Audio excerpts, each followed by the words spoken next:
태양은 은하계에서 가장 밝은 항성도, 가장 큰 항성도, 가장 수수께끼를 간직한 항성도 아닙니다. 태양은 은하계에서 가장 밝은 항성도, 가장 큰 항성도, 가장 수수께끼를 간직한 항성도 아닙니다. 태양이 없으면 지구의 생명은 존재할 수 없으니까요. 여러분 안녕하세요. 태고의 옛날부터 사람들은 태양을 숭배해 왔습니다.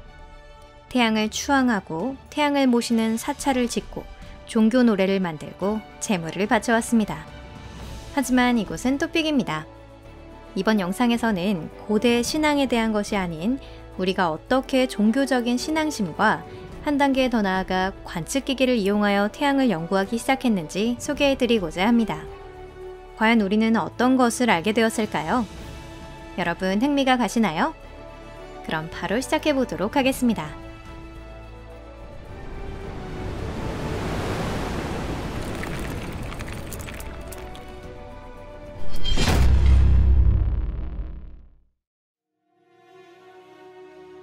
눈과 흑점. 태양을 조사하는 것은 매우 어려운 일입니다. 먼저 일반 망원경으로는 절대 직시해서는 안 됩니다. 천문학의 세계에서는 망원경으로 태양을 볼 수 있는 것은 인생에서 2번뿐이다. 오른쪽 눈으로 1번, 왼쪽 눈으로 1번 이라는 우스갯소리가 있을 정도입니다. 또한 태양광선은 지구 대기에 의해 거의 가려져 있기 때문에 우주 공간에 나가지 않으면 수집할 수 없는 데이터도 많습니다. 더 앞서 나가기 전에 이쯤에서 다시 본론으로 돌아올게요. 사람들은 태양이 신들의 놀이터가 아니라는 것을 오래전부터 알고 있었습니다. 예를 들어 율리안 수제 등 신플라톤주의를 표방하는 고대 로마의 신비주의자들은 신화를 비유가 아닌 말 그대로 해석하는 사람들을 비난했습니다. 물론 지금보다 훨씬 소박하긴 했지만 고대 사람들 중 태양이 장렬하는 천체라는 사실을 의심하는 사람은 더 이상 없었습니다. 예를 들어 고대 그리스 철학자 아낙사고라스는 태양은 펠로폰네소스보다 크다고 적기도 했습니다. 사실 크다는 말 자체엔 논란의 여지가 없습니다. 다만 그것이 어느 정도의 크기인지 아낙사고라스는 몰랐을 겁니다. 태양은 그리스의 작은 반도는커녕 지구 전체를 놓고도 비교할 수 없을 정도의 크기를 가지고 있으니 말입니다. 태양에 흑점이 있다는 것도 옛날부터 알려져 있었습니다. 예를 들어 고대 중국 서적에는 이미 흑점에 대한 기술이 있었고 1128년에는 우스터존이라는 중세 영국 수도사가 흑점을 스케치하는 데에도 성공했습니다.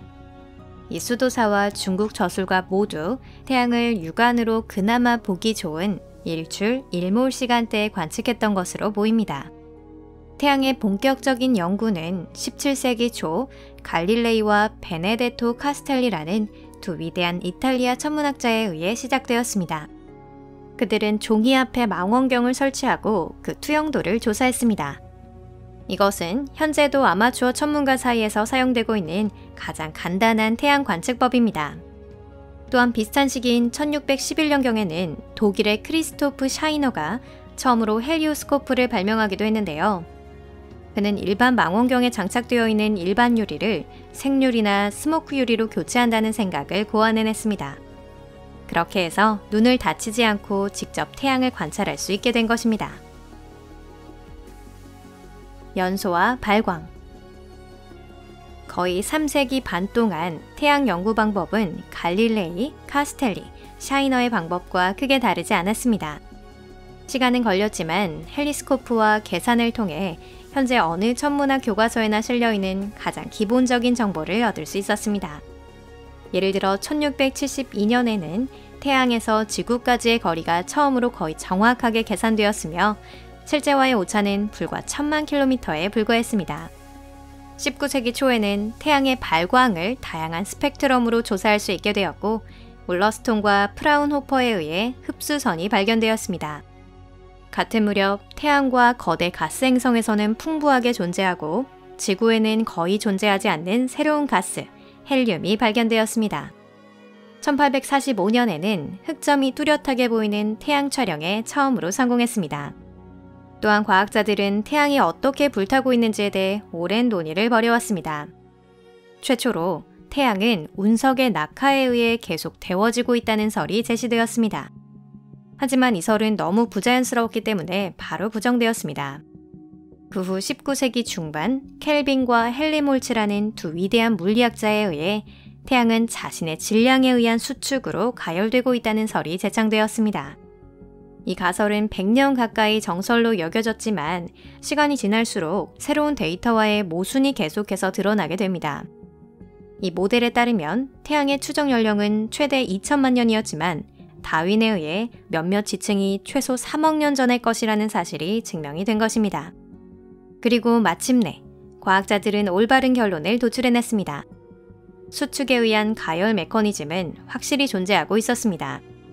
항성이 태어날 때 빛을 발하고 행성이 장렬하는 핵을 얻는 것은 이 구조에 따른 것이었습니다.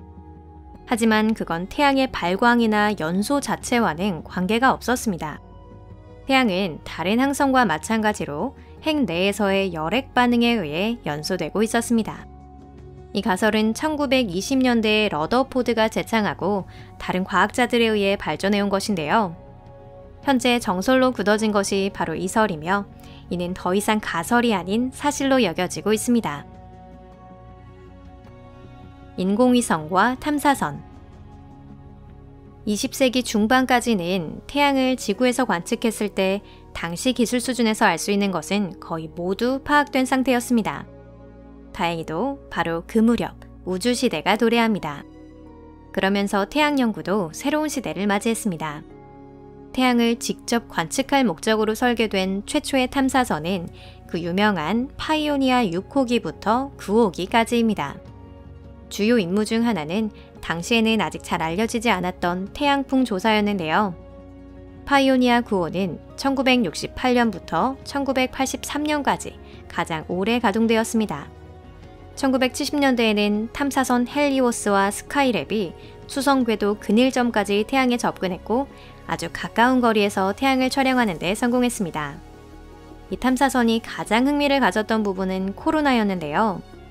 코로나는 태양의 대기 중 가장 수수께끼로 가득 차 있는 곳이었으며 온도는 2천만 도에 달하지만 매우 희박한 부분이었습니다.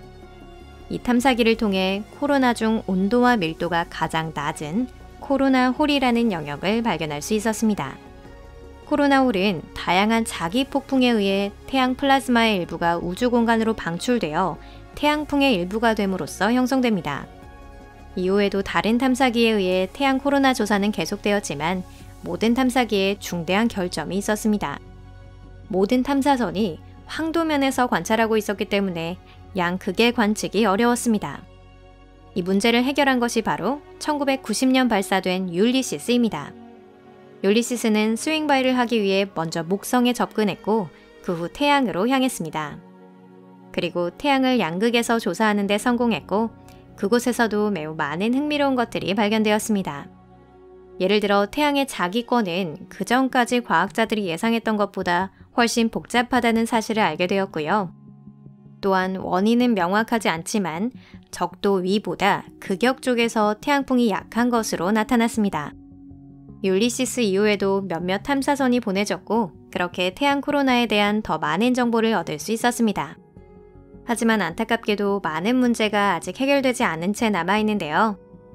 예를 들어 탐사선 상당수가 코로나를 메인으로 조사했음에도 왜 코로나가 이렇게 뜨거운지에 대해서는 알려지지 않았습니다. 실제로 코로나 일부는 대략 1500만 도에 달하는 것으로 알려진 태양의 핵보다 더 고온일 가능성이 있습니다. 이러한 의문을 해명하기 위해서는 추가적인 조사가 필요할 것입니다. 이렇게 오늘 영상은 끝입니다. 여러분 시청해주셔서 감사합니다. 영상이 마음에 드셨다면 좋겠습니다.